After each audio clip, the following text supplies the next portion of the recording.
കോൺഗ്രസ് നേതാവ് കെ മുരളീധരൻ ഇപ്പോൾ മാധ്യമങ്ങളെ കാണുകയാണ്. അതിലേക്ക് ഏറ്റവും പ്രധാനപ്പെട്ട ഒരു വിഷയം, ഇന്ത്യ ഭരിക്കുന്ന ഒരു പാർട്ടിയാണ് സ്ഥാനാർത്ഥികൾക്ക് വേണ്ടി ഈ കുഴൽപ്പണം വിതരണം നടത്താൻ ശ്രമിച്ചു. ഇന്ത്യയിലെ പല സംസ്ഥാനങ്ങളിലും BJP ഇതര സർക്കാരുകളെ അട്ടിമറിക്കാൻ കോടികൾ നൽകുകയും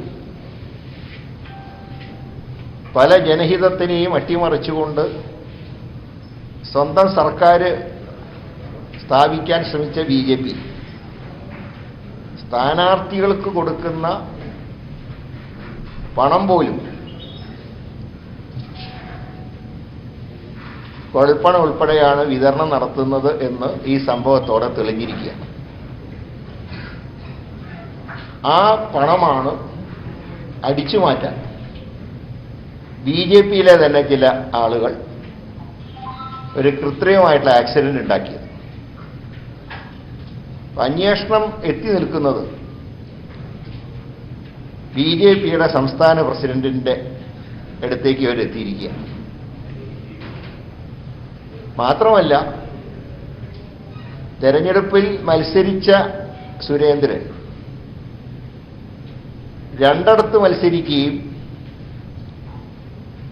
രണ്ടിടത്തും ഹെലികോപ്റ്ററിൽ പ്രചരണം നടത്തുകയും ചെയ്തപ്പോൾ ആ ഹെലികോപ്റ്ററും പണം കടത്താൻ ഉപയോഗിച്ചു എന്നാണ് ഇപ്പോൾ പുറത്തു വന്നുകൊണ്ടിരിക്കുന്ന വിവരം. എത്രയിടത്തൊരു സ്ഥാനാർത്ഥി മത്സരിക്കണം എന്നുള്ളത് ഒരു രാഷ്ട്രീയ പാർട്ടിയുടെ ആഭ്യന്തര കാര്യമാണ്. കേരളത്തിലും ഇന്ത്യയിലൊക്കെ പല നേതാക്കന്മാരും ഒന്നിൽ കൂടുതൽ നിയോജകമണ്ഡലത്തിലൊക്കെ മത്സരിക്കാറുണ്ട്. പക്ഷെ ഇവിടെ കേരളത്തിൽ BJP ഏറ്റവും ദുർബലമായൊരു സംസ്ഥാനം ഇന്ത്യയിൽ ഏതാണെന്ന് വെച്ചാൽ കേരളമാണ്. വർഷങ്ങൾ നീണ്ട കാത്തിരിപ്പിന് ശേഷമാണ് 2016 ഒരു MLA കിട്ടിയത്. അങ്ങനെയുള്ള കേരളത്തിൽ ഈ BJP 1980 സ്ഥാപിച്ചതിന് ശേഷം നടന്ന ആദ്യ തെരഞ്ഞെടുപ്പ് 82-ലാണ്.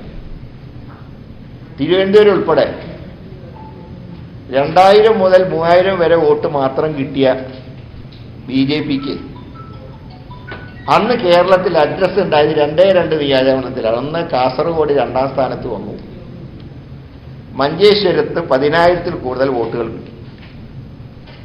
പിന്നീട് നടന്ന എല്ലാ തെരഞ്ഞെടുപ്പുകളിലും 2ാം സ്ഥാനത്താണ് മഞ്ചേശ്വരത്തും കാസർഗോഡും BJP വന്നത്.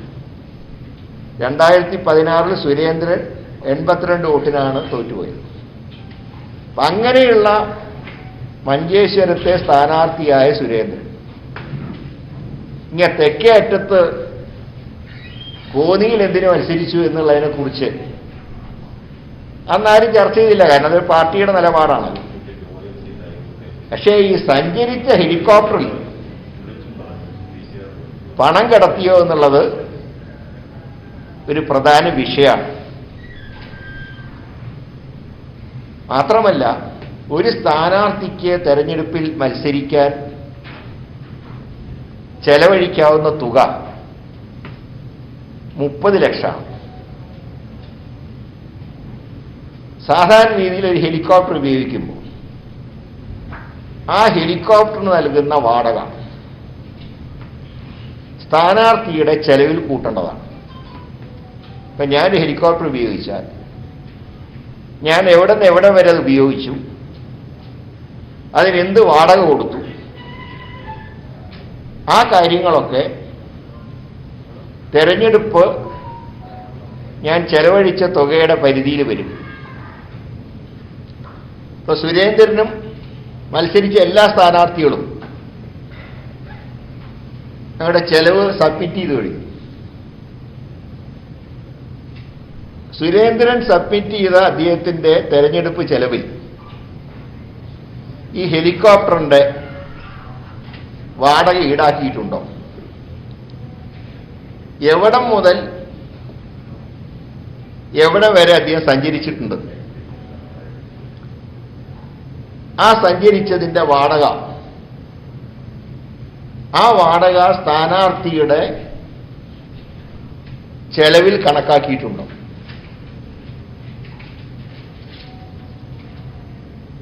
ഞാൻ മനസ്സിലാക്കുന്നത് BJP-യുടെ പല ആളുകളും സൂചിപ്പിച്ചിട്ടുള്ളത് 3 കോടി വരെ ഓരോ സ്ഥാനാർത്ഥികൾക്കും കേന്ദ്രം കൊടുത്തിട്ടുണ്ടെന്നാണ് പറയുന്നത്. പക്ഷെ അതിൽ ചില സ്ഥാനാർത്ഥികൾ തന്നെ പറഞ്ഞത്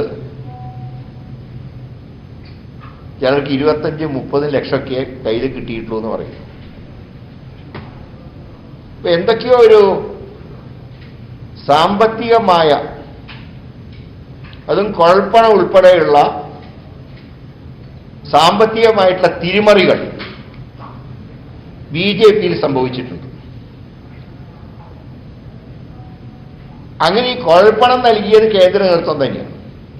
അപ്പൊ കേന്ദ്ര ഉത്തരവാദിയാണ്. സത്യം പറഞ്ഞാൽ കഴിഞ്ഞ തെരഞ്ഞെടുപ്പ് നടന്ന എല്ലാ സംസ്ഥാനങ്ങളിലും കോടികൾ ഒഴുക്കിയാണ് BJP പ്രചരണം നടത്തിയത്. സത്യം പറഞ്ഞാൽ കോവിഡിന്റെ 2ാം തരംഗം തടയുന്നതിൽ കേന്ദ്ര ഗവൺമെന്റ് പരാജയപ്പെട്ടതിന്റെ മുഖ്യ കാരണം നരേന്ദ്രമോദിക്കും അമിത്ഷായ്ക്കും കോവിഡ് തടയാനായിരുന്നില്ല താല്പര്യം. എന്ത് വൃത്തികെട്ട മാർഗം അവലംബിച്ചും ബംഗാൾ പിടിക്കുക എന്നുള്ളതായിരുന്നു. അവിടെ ഒഴുകിയത് കോടിക്കണക്കിനാണ്. ഇതുപോലത്തെ സംഭവങ്ങൾ അവിടെ കണ്ടുപിടിക്കാത്തതുകൊണ്ട് അവിടുത്തെ നേതാക്കന്മാര് കിട്ടിയ കള്ളപ്പണം അടിച്ചു മാറ്റാൻ ശ്രമിക്കാത്തതുകൊണ്ട് അവിടെ പലതും പുറത്തു വന്നിട്ടില്ല.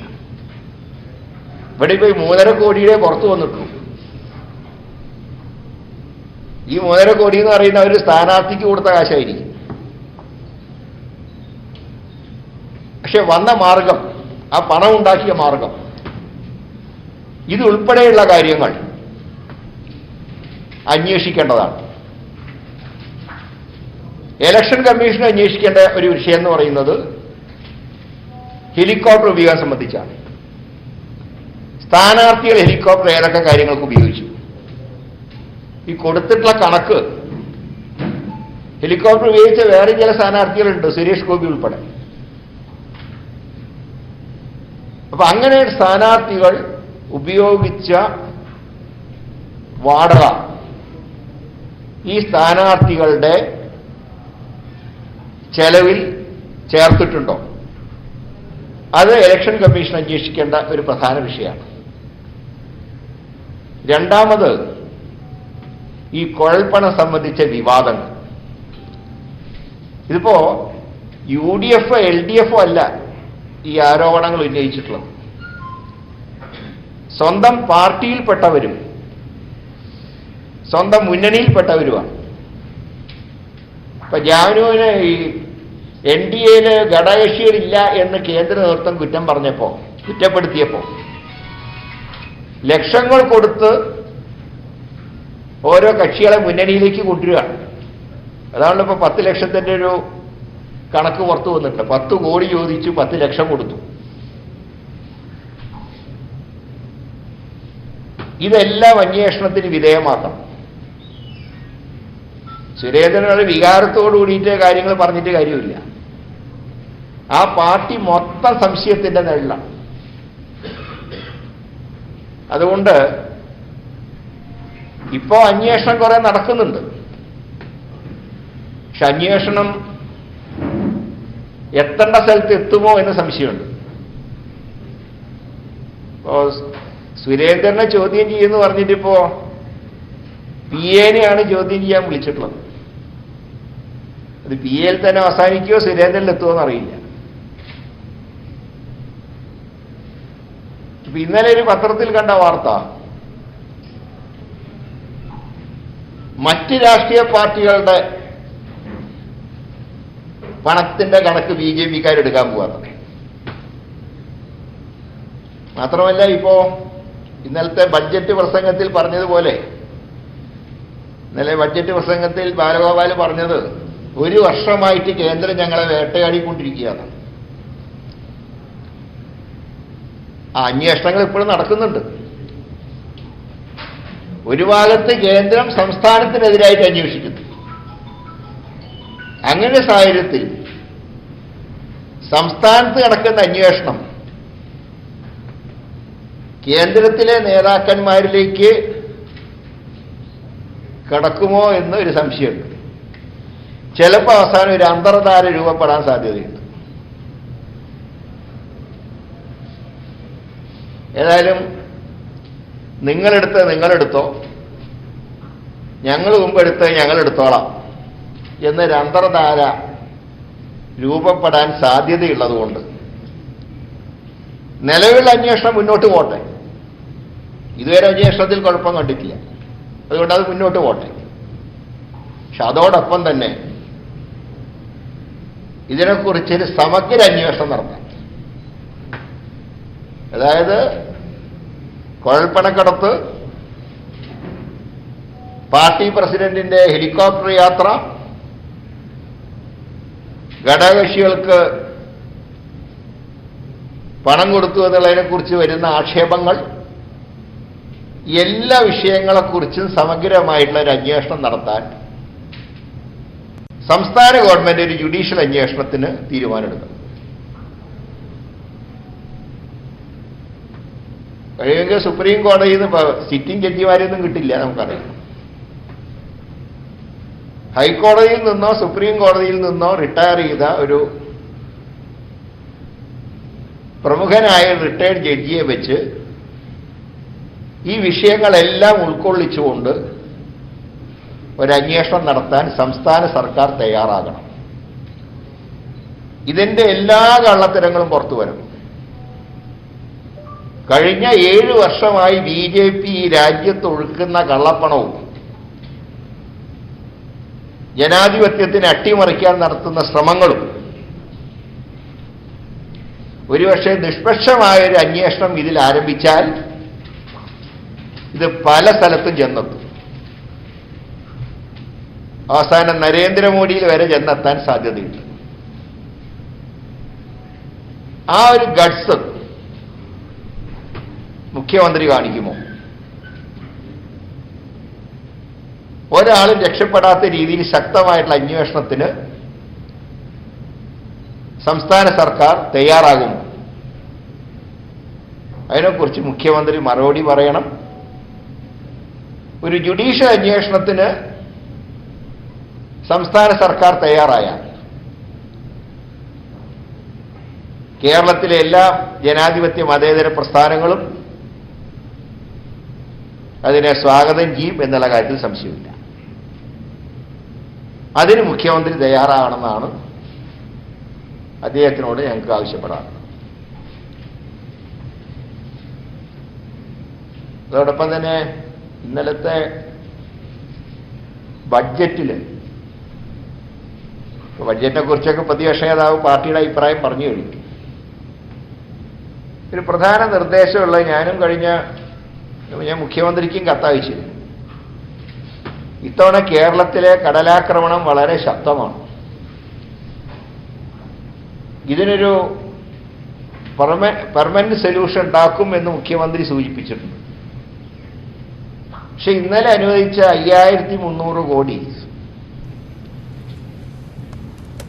കോൺഗ്രസ് നേതാവ് കെ മുരളീധരൻ വാർത്താ സമ്മേളനം നടത്തുകയാണ്. BJPക്കെതിരെ അതിരൂക്ഷമായിട്ടുള്ള വിമർശനമാണ് അദ്ദേഹം ഉന്നയിക്കുന്നത്. ഇക്കാര്യത്തിൽ കെ സുരേന്ദ്രനെ ഒപ്പം BJPയുടെ കേന്ദ്ര നേതൃത്വത്തെ അദ്ദേഹം അതിരൂക്ഷമായിട്ട് വിമർശിക്കുന്നുണ്ട്. അന്വേഷണം ഇടത് സർക്കാർ നടത്തുന്നത്